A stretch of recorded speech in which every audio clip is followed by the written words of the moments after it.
Welcome to BGN Telugu Updates. బెంగళూరులోని ఓ కూరగాయల దుకాణం ముందు వేలాడదీసిన ఓ మహిళ ఫోటో నెట్టింట వైరల్గా మారింది. కళ్ళు పెద్దవి చేసుకుని కోపంగా చూస్తున్న ఆమె ఫోటోను చూసిన వారంతా వామ్మో ఏం చోపురా నాయనా అంటూ దెబ్బకు జడుసుకుంటున్నారు.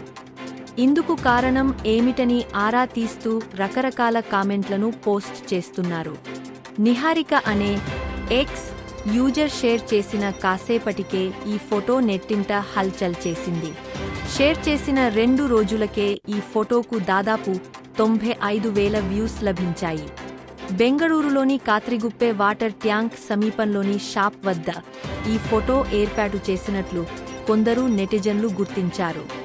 దీని వెనక పెద్ద స్టోరీ ఏమీ లేదని, దుకాణానికి చెడు దృష్టి తగలకుండా ఉండేందుకే ఈ ఫోటో ఏర్పాటు చేశారని అసలు విషయం తెలిసిన వారు చెప్పుకొచ్చారు. దీనిపై చాలామంది యూజర్లు సరదా కామెంట్లు పోస్ట్ చేశారు. బేరాలు ఆడకుండా నోర్మూసుకొని కూరగాయలు కొనుక్కు వెళ్ళండి అన్నట్లుగా ఆమె చూపు ఉందని ఓ యూజర్ కామెంట్ చేశాడు.